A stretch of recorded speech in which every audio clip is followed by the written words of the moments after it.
I'm Peter Joseph, and I founded a nonprofit a long time ago called the Zeitgeist Movement. And it's an organization that still has numerous chapters, hundreds of chapters in 60 countries, and we've done about 1,000 public awareness events since its inception.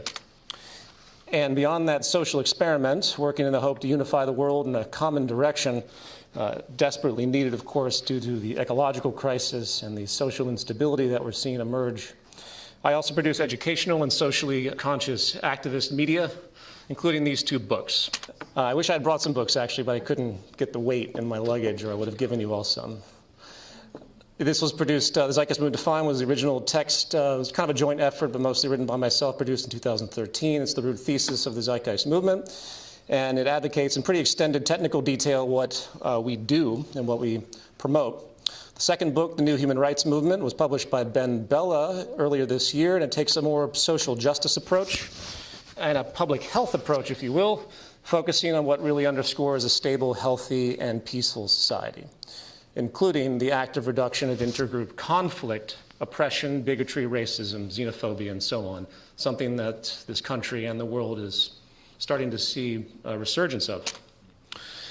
Today's talk will be more or less a derivative of this book, specifically in regard to the history, structure, and nature of modern political economy. Again, since I refuse to repeat my talks, and you can go on and see about 20 or 30 hours of my lectures online, I apologize if this moves quickly for those that are new. But if anything is unclear, this will be about 45 minutes or so, and I'm definitely always into questions, so make some notes if anything jumps out at you.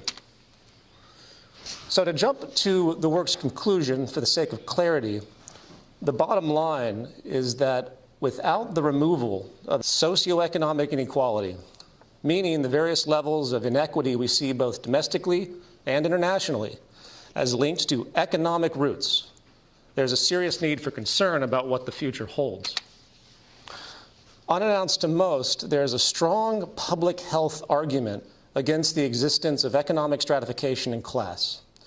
And by extension, this means that there is a strong public health argument against the mechanisms of our society that create this destructive imbalance, namely the market system of economics, a system that is also leading to the destruction of our habitat due to its archaic basis in cyclical consumption, perpetuating a built-in incentive to create waste, inspire more purchases to create more jobs. And when you step back and take all this in, you realize that an economy powered by consumerism, which is what it is in fact not an economy at all.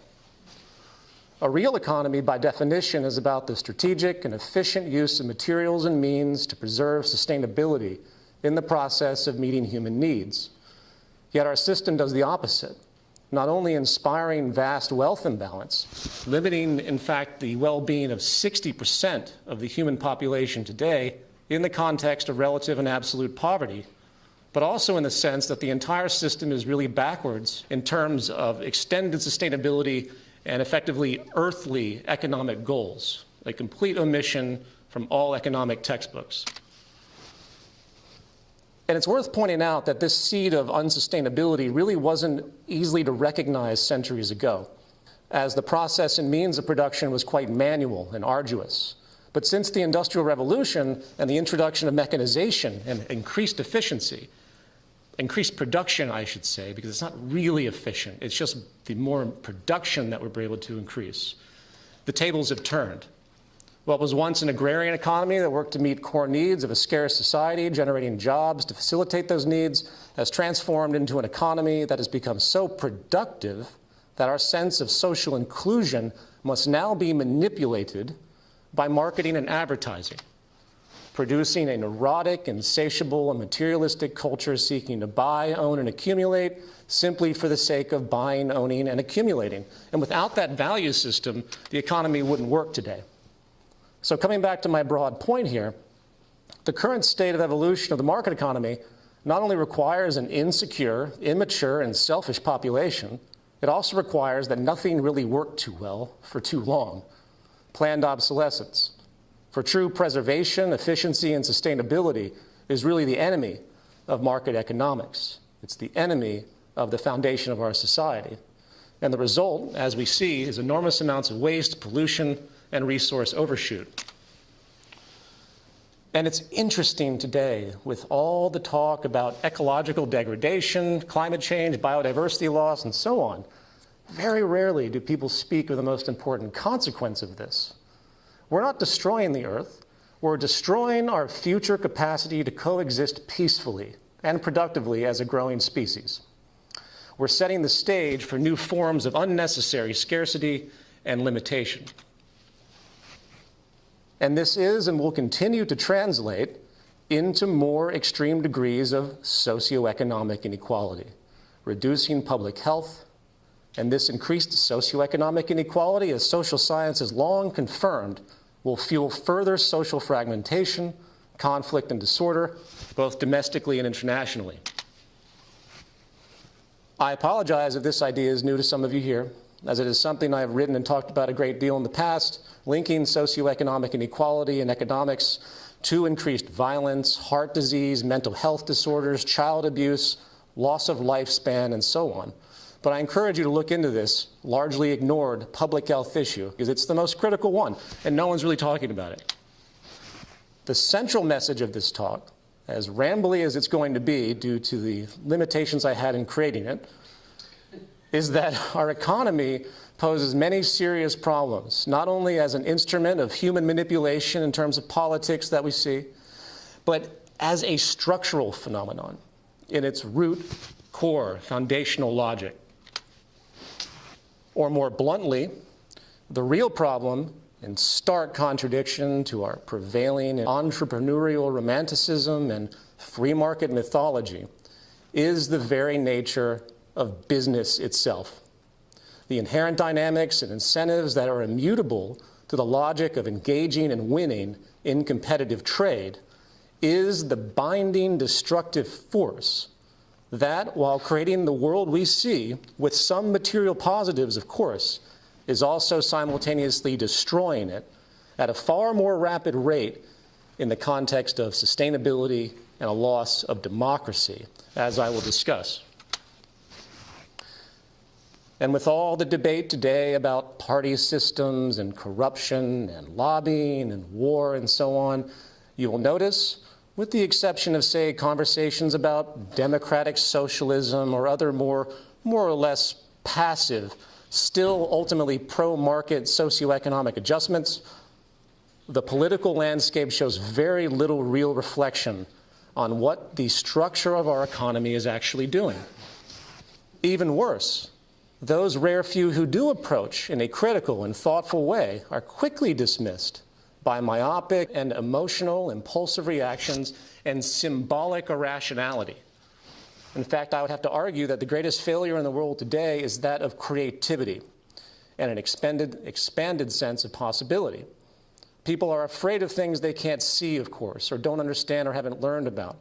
A kind of indoctrination and laziness continues to limit the debate of what our future could be, locked into bogus identity politics, isms, unnuanced childish distractions of left and right, alt-right, centric, capitalist, socialist, communist, and a host of other unnuanced labels that serve only to keep people thinking categorically, ignorant, polarized, and easily manipulated.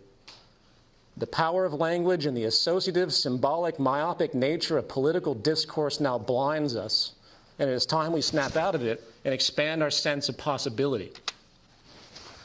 Brings me to part one, structuralism, culture, and biology. Again, I've spoken a great deal about things like structuralism in the past, and this will be more of an overview of it. And if you want to look into this concept, as I will go through a bit, I encourage it. But the details by which I'm going to go through this will be relatively advanced. I'm going to expand the context of structuralism from the influence of culture, environment, and social system to include how those inputs interact with our biology, given the biopsychosocial nature of the organisms that we are. While there is ongoing debate about timescales of biological evolution, specifically respect to the human brain and behavioral variability, it's safe to say that if you took a newborn child from, say, 25,000 years ago and raised him or her today, the characteristics of that child and eventually adult would be indiscernible from the average person born in the present day. Likewise, it is a fact that we modern humans can trace our genetic lineage to a woman from East Africa, commonly termed mitochondrial Eve, who lived roughly 150,000 years ago. Hence, we are all African, and we have all been set in motion, so to speak, with the same basic genetic makeup. And while there have certainly been selective genetic changes in groups, such as the development of different skin colors and physical features due to exposure to different areas of the planet, the idea that any groups of humans on this planet are genetically superior or inferior, or perhaps having developed novel cultural behaviors driven by genetics, is completely unfounded. And what this means is that the vast array of human behavior we have seen historically on the cultural level, from the routine human sacrifice of the Aztecs, to the polygamy of Mormonism, to the endocannibalism of the Amazonian Yanomami tribe, to many other examples, can only be linked to the influence of environment and the social institutions and traditions of a given society and period. This is not to discount the role of biology, evolutionary psychology, or in effect what is, again, the biopsychosocial synergy of our existence. This isn't about behaviorism in lieu of, say, B.F. Skinner. The nature of our brains and our genetics have an integral role in all outcomes of behavior on some level, but they are not actively deterministic influences when it comes to the phenomenon of culture. Sorry to drill this in. Pop society loves to separate nature and nurture, or more accurately, genetics and environment. Yet biological evolution is also a kind of molding of our genetic makeup through natural selection, which basically started with a single-cell organism some 3.5 billion years ago. The complexity of your form, who you are physically, is really an environmental outcome. And with this kind of genetic Play-Doh that's been utilized since the single-cell organism, and it's evolved through environmental interaction to the complex organisms we are today, driven by environment. Now, the reason I bring all this up is because one outstanding myth that leads to a set of other myths we have in support of the way the world is that society reflects our immutable human nature, as if in the long term our nature can be called fixed. It's a legitimizing, establishment-preserving myth. For if society is a reflection of our immutable human nature, well, guess what? There's no reason to attempt to change society. We see this worldview throughout recorded history, to one degree or another, especially in the realm of political economy and philosophy. In fact, I am unaware of any historically recognized political or economic theorist that didn't propagate the false notion that humanity's apparent brute, selfish, and competitive nature was simply an immutable law of our existence and something to be dealt with. For example, Thomas Hobbes, considered the father of political philosophy, famously proposed that humanity's state was one of war. Therefore, he implied, in fact, that a dictatorial sovereign power and hierarchy was actually needed to oversee and control society. When Charles Darwin came along with his theory of evolution, his survival of the fittest notion was quickly bastardized, distorted to support elitism, oppression, and dominant power. This misconception further added fuel to yet another highly influential economist, someone of particular despotism, Thomas Malthus. While Malthus's fatalism is different from general human nature myths, his theory of population, if you're familiar, is still generally accepted today, albeit rarely verbalized, as it is very politically inconvenient to talk about something like this, with the basic idea that the poor of the world cannot be helped, since nature will always be in deficiency to some degree in meeting an inevitable growing population. Malthus even went so far in his time to criticize Europe's poor law, as they were called, and rejected the idea of social compassion when it came to poverty. He stated, "To act consistently, therefore, we should facilitate, instead of foolishly and vainly endeavoring to impede, the operations of nature in producing this mortality. Instead of recommending cleanliness to the poor, we should encourage contrary habits. In our towns, we should make the streets narrower, crowd more people into the houses, and court the return of the plague. In the country, we should build our villages near stagnant pools and particularly encourage settlements in all marshy and unwholesome situations. But above all, We should reprobate specific remedies for ravaging diseases and those benevolent but much mistaken men who have thought they were doing a service to mankind by projecting schemes for the total extirpation of particular disorders. As an aside, I wish to point out that much of the world as it exists today begins to make a whole lot of sense when you consider the influence of Malthus, who was probably one of the first world economists, the British East India Company, coupled with the haphazard conception of social Darwinism. Whether noted in public policy or not, this overall worldview is clearly in the general philosophy, the back pockets of big business and world governance, justifying continued inequality, social dominance, oppression, rampant poverty, and the vast, direct, and structural violence inherent to our economic system.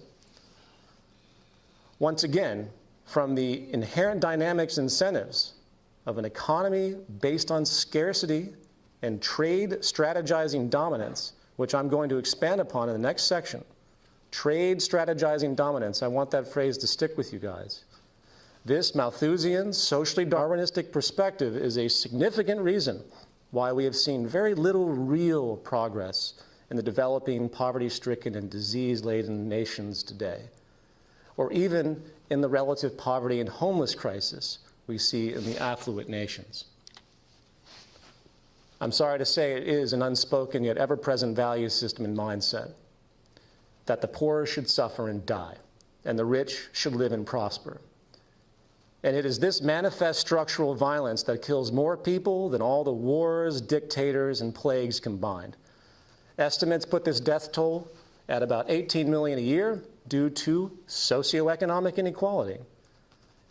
That's numerous Holocausts a year. That's more than communism claimed to kill in a century in 6 years, due to socioeconomic inequality and poverty. Meanwhile, 5 people today have more wealth than the entire 50% of the world. So, tangent aside, and returning to my central point regarding biological determinism, culture and the various naturalist myths appeal to nature fallacies we find that preserve the status quo, show through cognitive neuroscience and other studies, prove there's no reason to assume that there's any kind of predominant, competitive, acquisitive, narrow self-interest, in-group, out-group, bias, society, propensity, which is some law of nature. In the same way, there is no reason to conclude poverty is a social inevitability. The human mind is an extremely powerful and flexible system when it comes to behavior.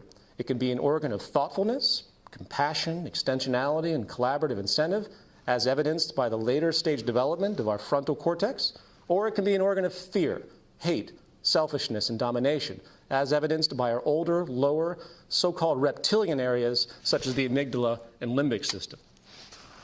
And when you combine the power of culture, the fact every word I'm saying has been taught to me, the fact that I'm an amalgamation of everything that I've been born into, the fact that I'm not wearing a Victorian gown right now, is because I've learned through this society the way I should be, or in the sense of the feedback system, the way I will end up invariably being because of my exposures to the environment. And you combine this force with the variability you see in our mind and in biology as proven by cognitive neuroscience, and this is my point, we realize a kind of dynamic structuralism that very much underscores and controls what we call our consciousness or free will.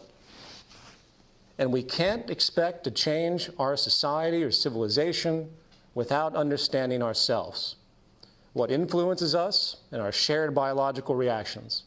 This mythology that we are strong, individual, rational human beings walking the earth with complete conscious control is a myth, as paradoxical and complex as that is to say to yourself, because your brain is telling you something different all the time. Now, stepping back, I first heard the term structuralism used by Johan Galtung of the Gandhi Institute. As a scholar of Gandhi, he had this to say, which I think is an insightful qualification. Gandhi saw conflict in the deeper sense as something that was built into social structures, not into the persons. Colonialism was a structure, and caste was a structure. both of them filled with persons performing their duties according to their roles or statuses. The evil was in the structure, not in the person who carried out his obligations. Exploitation is violence, but it is quite clear Gandhi sees it as a structural relationship more than the intended evil inflicted upon innocent victims by evil men. It's a deeply thoughtful and compassionate and systemic type of perspective, just dramatically limited in the modern world. The profoundness of this, that we humans can become subservient to social institutions and systems, takes a while to sink in. To believe this is to admit to yourself that depending on the nuances of your biology and social condition, you can effectively be manipulated by larger order forces beyond your control.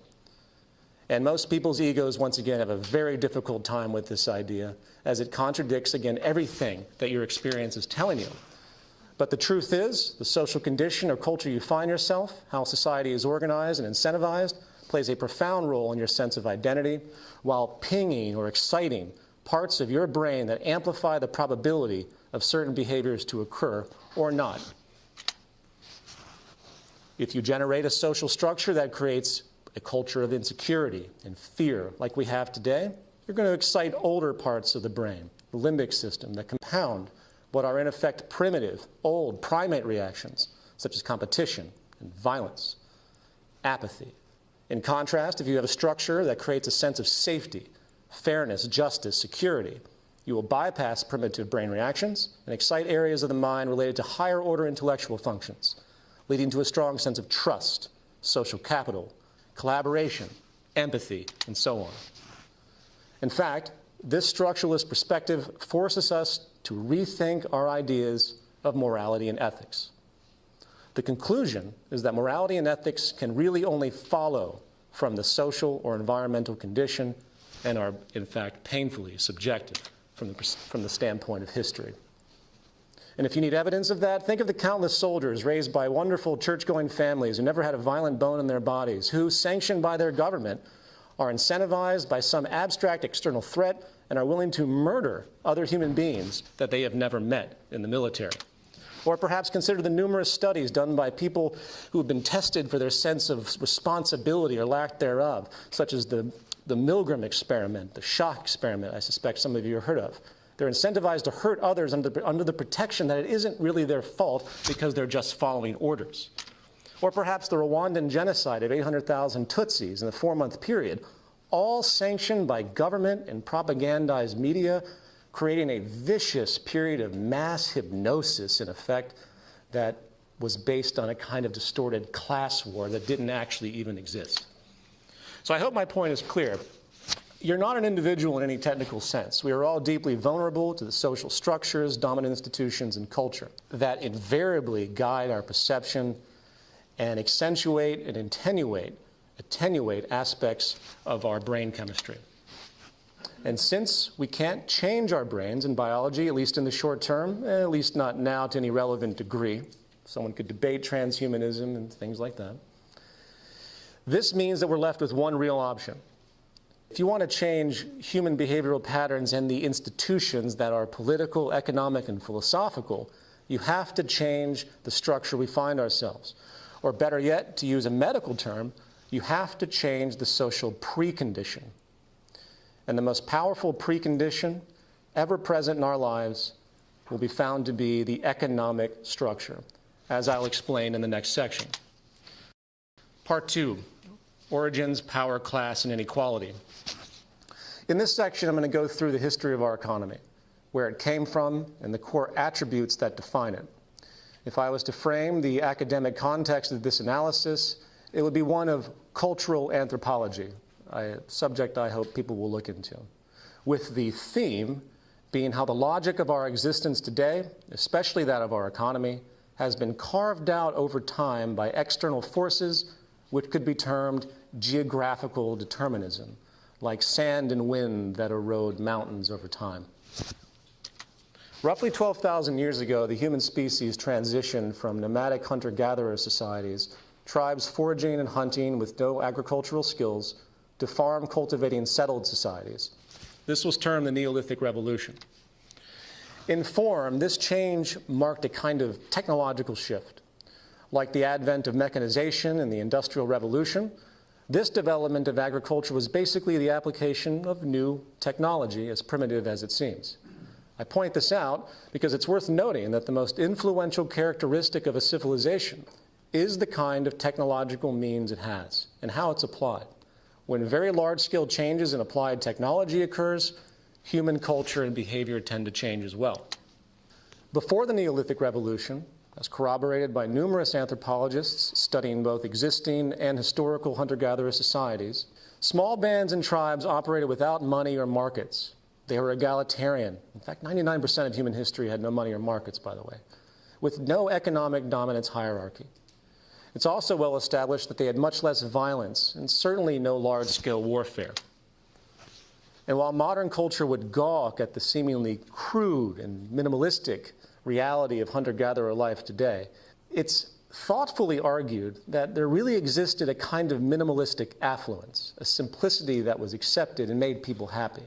A unique distinction because it really challenges what we think of today as progress and social success, which unfortunately is so deeply tied to material progress. To highlight this contrast, here is a quote by anthropologist Marshall Salins. To accept that hunter-gatherers are affluent is therefore to recognize that the present condition, human condition, of man slaving to bridge the gap between his unlimited wants and his insufficient means is a tragedy of modern times. Modern capitalist societies, however richly endowed, dedicate themselves to the proposition of scarcity. Inadequacy of economic means is the first principle of the world's wealthiest peoples. The market industrial system institutes scarcity in a manner completely without parallel, where production and distribution are arranged through the behavior of prices, and all livelihoods depend on getting and spending. Insufficiency of material means becomes the explicit, calculable starting point of all economic activity. I'd like to highlight this notion of a society based upon scarcity, because I'll be returning to that in a moment. It's a very critical theme. In modern terms, hunter-gatherers basically had a gift economy, as we'd call it today, where they shared with no direct expectation of reciprocation. There are even modern stories of outsiders being given handicrafts from existing hunter-gatherer tribes, only to feel the need to give something in return, as many in our market, effectively agrarian-based cultures do. This reciprocal behavior was considered offensive by the tribe, as they felt the exchange was a refusal of friendship. British anthropologist Tim Ingold highlights that the difference between giving and exchange has to do with a social perception based around autonomous companionship versus involuntary obligation. He states, clearly, both hunter-gatherers and agricultural cultivators depend on their environments. But whereas for cultivators, this dependency is framed within a structure of reciprocal obligation, for hunter-gatherers, it rests on the recognition of personal autonomy. The contrast is between relationships based on trust and those based on domination. I'm going to read that final part again. The contrast is between relationships based on trust and those based on domination. This is a subtle but powerful distinction. Cultivator society, which almost always is a market society, generates a social perception not based upon mutual concern, but rather trade strategizing dominance, gaming for survival. So in short, the Neolithic Revolution set in motion the core framework of the modern world: settlement, property, protection, labor specialization, trade, governance, capacities for war, and so on. Each one of these characteristics was born out of the natural logic based upon the new settled and producing paradigm, hence the geographical determinism translating survival requisites into eventual tradition. We also get the formation of a culture that learns to perceive life through this scarcity and protectionist worldview. And given disproportionate labor skills, means, and the unequal benefits of certain geographical features, capital, the outcomes of inequality, competition, and mass conflict were simply inevitable as this evolution continued.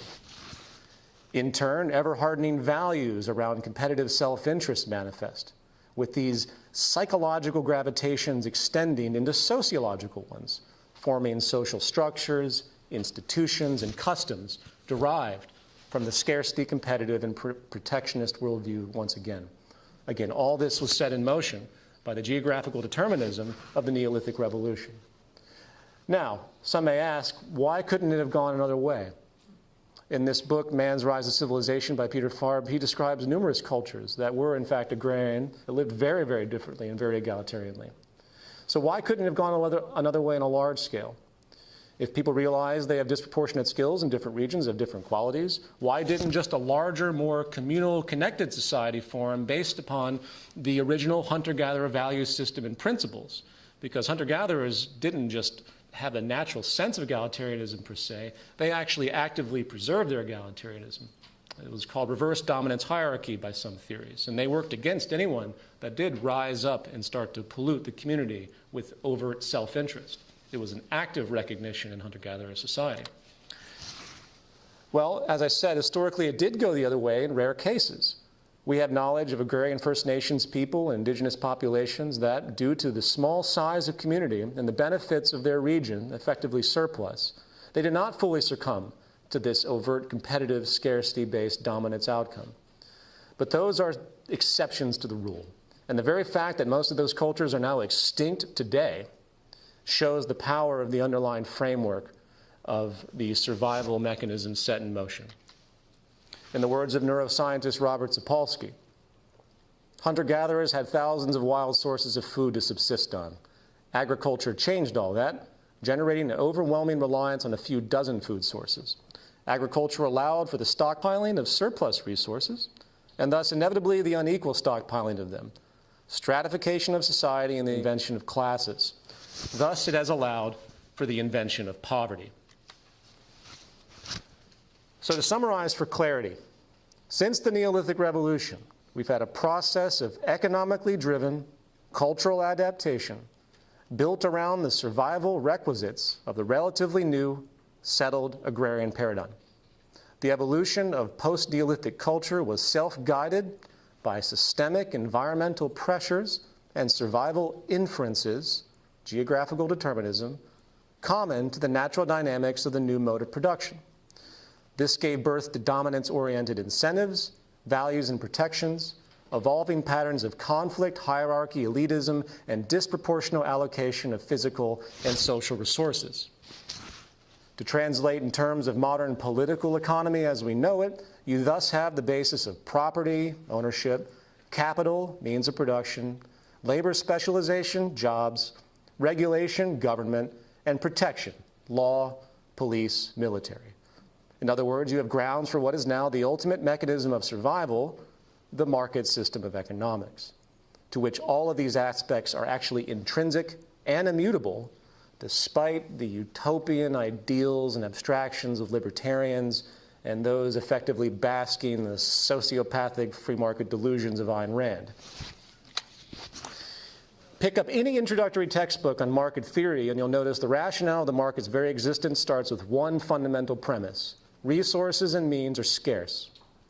There's no qualification other than that. It doesn't matter if you're a billionaire, these people still have the mindset of operating as though they're poor, at least in terms of how they work and engage trade with others. Very little compassion is shown in the act of competitive trade from billionaires. In fact, as social studies have shown, psychological studies have shown, it actually gets worse the more money they get.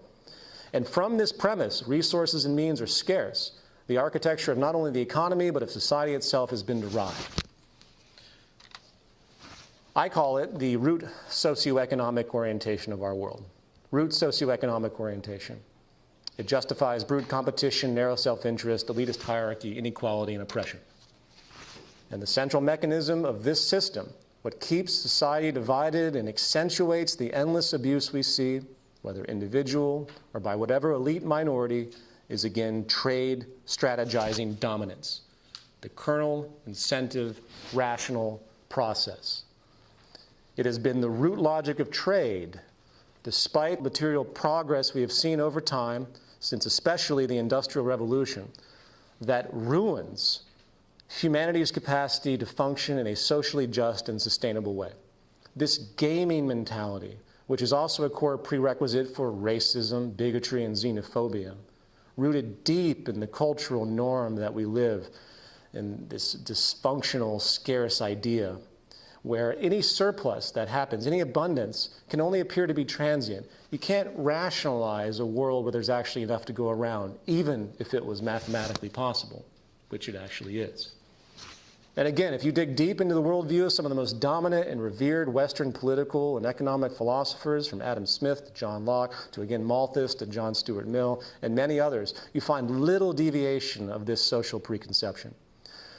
One that says it is natural for us to fight because that's just the way it is. In the words of John McMurtry, this tendency prevails from the continental rationalists on. Leibniz, Spinoza, Descartes, Berkeley, Kant, Hegel, for example, more or less entirely presuppose the social regime of their day and its constituent forms as in some way the expression of the divine mind, which they see it as their rational duty only to accept or to justify. It's the climate of opinion. Part 3, the state, democracy, and fascism. So, if global society as we know it has undergone a systemic unfolding from the Neolithic Revolution, what can we learn about the nature of government within this unfolding and climate? Well, first, we see that government actually proceeds from the economic premise of a society and not the other way around. It is the preordained economic mode of society that decides what government is, what it does, and where its loyalties reside.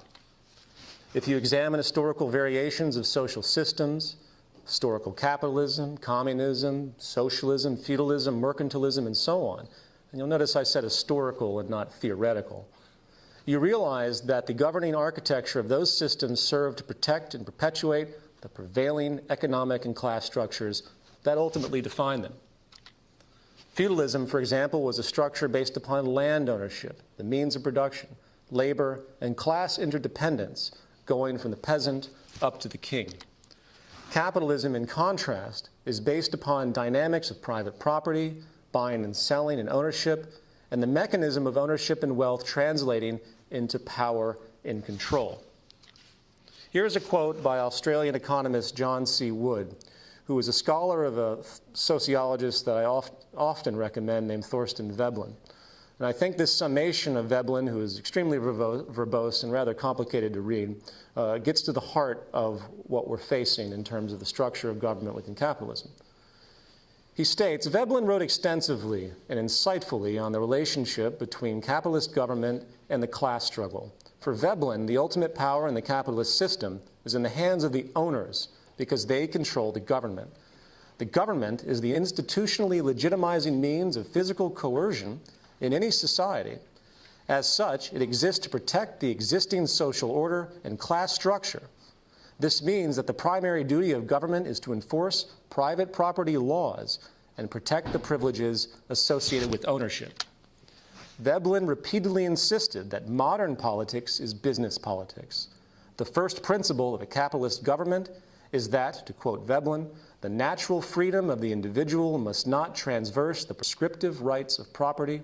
Property rights have the indefeasibility which attach to natural rights. The principal freedom of capitalism is the freedom to buy and sell. The laissez-faire philosophy dictates that, to quote Veblen, so long as there is no overt attempt on life or liberty to buy and sell, the law cannot intervene, unless it be in a precautionary way to prevent prospective violation of property rights. Thus, above all else, to quote Veblen again, a constitutional government is a business government. And a detailed 2014 study conducted by Professors Martin Gillens of Princeton and Benjamin Page of Northwestern University concluded, in their extensive study, which I recommend you read, the preferences of the average American appear to have only a minuscule, near-zero, statistically non-significant impact upon public policy. The research has concluded that lawmakers' policy actions tend to support the interests of, guess what, the wealthy, Wall Street, and big corporations. And what stuns me is that many in America act like this is some anomaly, as though the U.S. government And in effect, the governments of the world, because this system is just existing on at different stages and levels of incorporation in every country, haven't always been driven by financial business interests since inception, as though society wasn't set to favor the wealthy minority and business elite freedom to begin with. James Madison, the father of the U.S. Constitution, as he's referred, made it very clear in the Federal Convention of 1787 as to why the Senate was to be created. He stated, "There ought to be so constituted as to protect the minority of the opulent against the majority. The Senate, therefore, ought to be this body, and to answer these purposes, they ought to have permanency and stability." Madison had a unique perspective on what he considered majority and minority interests. And if you read his work in the Federalist Papers, it's very unique to see how the language is used, because ultimately there is a fundamental elitism, which is often interpreted as against special interest minorities, but actually goes the other way. And I hope people understand that when you really look at the foundation of America with all of its pluses, it really had no interest in the resolution of class differences, and ensured, as it remains today, that disproportionate support and power is given to the opulent, rich minority. They knew that a true democracy would force a vast redistribution of wealth, since, of course, the vast majority historically have always been poor. In fact, it should be a fairly obvious feature of all national governments that this kind of protection of the rich is structurally secured through government policy. And if there is any catchphrase that I am so tired of hearing, it's this thing that people say about getting money out of politics. What? First, while it may seem morally sound, it's extremely idiotic in principle, given how the world operates. In a world where everything is for sale, in a world where gaming through trade and trade strategy and dominance is the prevailing ethos, it's the most dominant mode of, in fact, communication in the process of our society. Why should government be off limits? Why not buy legislation?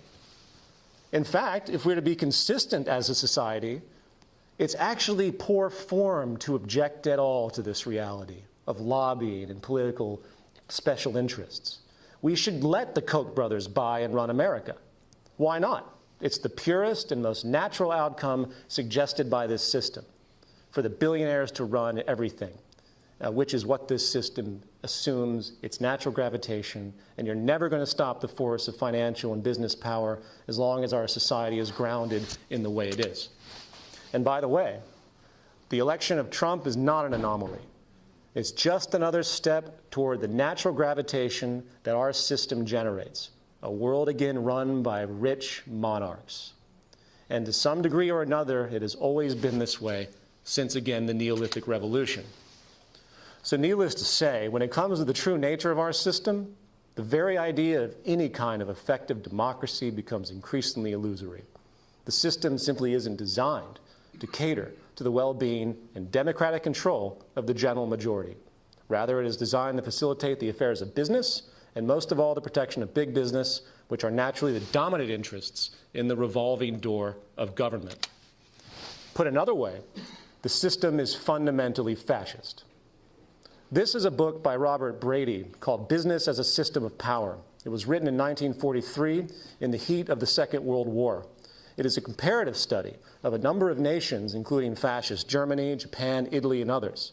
And it links the root structure and incentive of businesses, by the way, which loved the fascist institutions of this time, to the rise of fascist controls historically, specifically in that period, which was very unique in terms of history. And it's frightening, because when you really read this book from 1943 and you start to dissect the structures of these economies, it becomes euphemistic to see how they've actually changed, because they haven't. Things really haven't changed. They've just become more politically correct in the way the world is perceiving the structures of totalitarianism that are actually in play. The foreword of this text was written by Robert Lind, and I think he states the issue very well in respect to America. Thus, political equality under the ballot was granted on the unstated but factually double-locked assumption that the people must refrain from seeking the extension of that equality to the economic sphere. In short, the attempted harmonious marriage of democracy to capitalism doomed genuinely popular control from the start. And all down through our national life, the continuance of the Union has depended upon the unstated condition that the dominant member, capital, continue to provide returns to all elements in democratic society sufficient to disguise the underlying conflict in interests. Sufficient to disguise the underlying conflict in interests. The crisis within the economic relations of capitalism was bound to precipitate a crisis in the democratic political system. Part 4, the new human rights movement. The solution to a world at war with itself and at war with the environment is to change again the social precondition, from one that emphasizes scarcity, competition, and hierarchical dominance to one that emphasizes and incentivizes effectively the exact opposite. Since the Industrial Revolution, humanity has been handed a gift to change course in a completely different direction, with the option to create, in fact, a strategic and sustainable abundance to meet the world's needs, a phenomenon Buckminster Fuller called ephemeralization, or what Jeremy Rifkin refers to more technically as a more with less phenomenon. As time moves forward, we're able to do more and more and more with less and less and less. What that means is that we can create an increased abundance without heavy impact on society. They move in contrary patterns now, as abstract and odd as that is to realize. If strategically utilized, this pattern, if we adjust our society, adjust our economy, will put to rest the dysfunctional social system that is based on the exploitation of scarcity and other human beings. Now, due to a lack of time in the preparation of this, as I mentioned, it's not the scope of this talk to delve into the subject of what a new economic precondition or how to get there. That's detailed in my book, and this slide right here, this figure, is a brief summation of the types of transitions that the world needs to see, all of which are actually happening now. And I'm not here to plug a book, but I do encourage anyone that wants to think about this particular subject to read that section of it. So in conclusion, I do want to state that the new human rights movement has the following 4 realizations before anything can actually change. Number 1, the structuralist realization that the most detrimental social patterns existing today are sourced to a flawed economic orientation. Number 2, these resulting detrimental social patterns include socioeconomic inequality as the core public health threat. Socioeconomic inequality is the precondition for a spectrum of other problems, also linking to unsustainable negative externalities produced by the market: resource overshoot, biodiversity loss, climate change, endless pollution, destruction of the oceans, and so on. Number 3, adjusting away from this flawed economic orientation and seeking to reduce socioeconomic inequality and generate environmental sustainability means shifting focus to maximize economic efficiency through strategic, systems-based technical design, something I haven't had a chance to get into, but that is what the secret of economic efficiency is. It's design. This will reduce scarcity, reduce inequality, and reduce the environmental footprint. It will also better harness ephemeralization, as I mentioned, moving us closer to what could be called a post-scarcity abundance or a post-scarcity society. That's not a society where there's an infinite amount of everything. It's a society where people are actually focused on creating enough for everyone, as opposed to exploiting the fact that people don't have things. Number 4, accomplishing this transition will require both creative initiative and activist initiative. The creative initiative has to do with developing the efficiency-enhancing systems that will compose the new economic mode. The activist initiative has to do with strategic pressure and demands placed upon the existing power structure, effectively coercing change from the bottom up, because none of this is going to come naturally. It is antithetical to the culture that's been created in the dominant class. And it's going to take a kind of galvanization that the world probably hasn't seen, even though all these paths are actually being suggested right now, and these trends are really not surprising in terms of the vast positive potential we can have in the future. An equitable society where people's needs are met, derailing all the social distortions and intergroup conflicts and bigoted patterns that will continue to be amplified as long as this system continues as it does. Thank you. Yeah.